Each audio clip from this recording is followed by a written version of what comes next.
ako ang fan. Be one of us.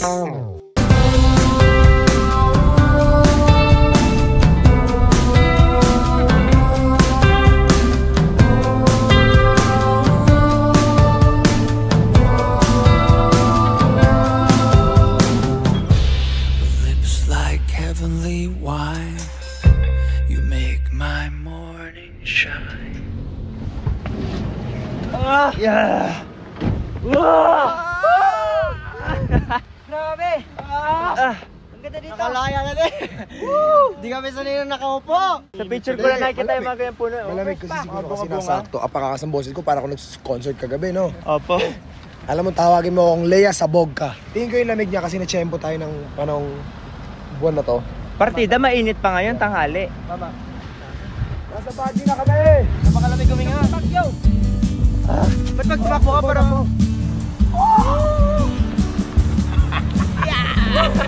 We are in Baguio. So this is new experience for us. Yes! Welcome to Baguio. Dapat talaga nakamotor kami pupunta dito pero... Hindi sana wala pa kami dito din. Wala pa tayo. Pero ayos lang, mas may thrill. So dahil hindi tayo nagdala ng motor, dahil din sa sitwasyon na naranasan natin doon, kasi nga may mga sinyalis na ops, huwag niyong ituloy, all set naman lahat, pero parang may ganun, so lipat tayo ng backpack. So dahil wala tayong dalang service dito, yung van, inatid lang naman tayo niyan, aalis na rin kaagad. Babay na agad siya. Ano lang, atid lang. Wala tayong sasakyan. So, hindi tayo makakapag-ikot. Kaya naman... Pwede. Hoy! Ba't wala na kayong motor nakasabay dito? Wait lang. Ha? Ayun sir. Kuya! Kuya! Pwede pa ba motor dito? Bawal na. So guys, kabado 20 na kami ngayon dito kasi nga hindi namin kabado ito. At hindi ganito ka-traffic sa Palawan kasi. Hoy, liko tayo. Liliko. Sila baka bawal na motor dito. Wala, grabe ka tarik. So guys, wait matarik. Ay, grabe ka tarik. Traffic kataas nun!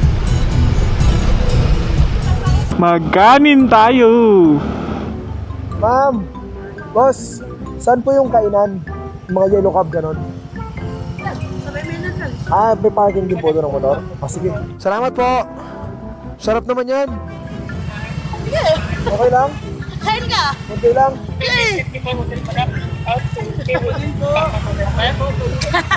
Ako rin po, isa lang.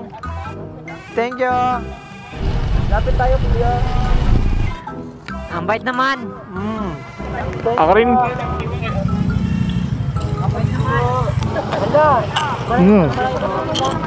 you. Dandan!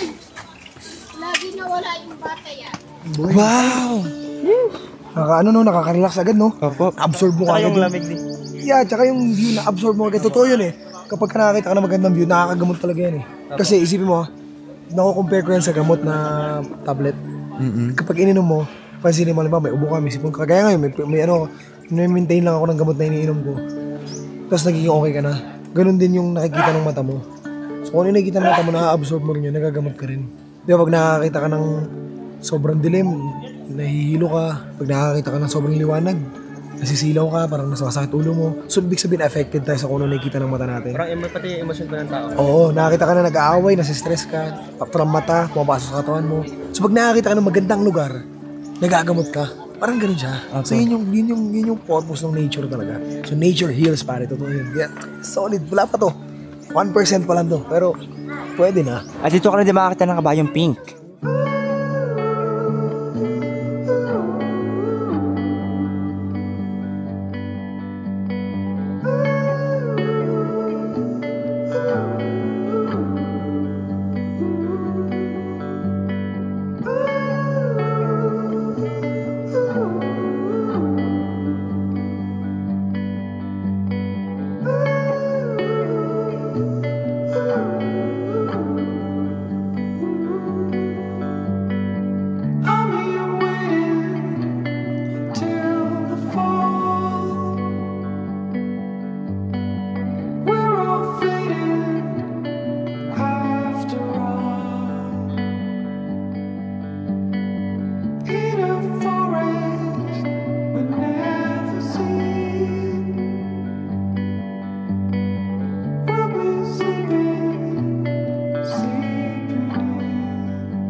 This is crazy. Say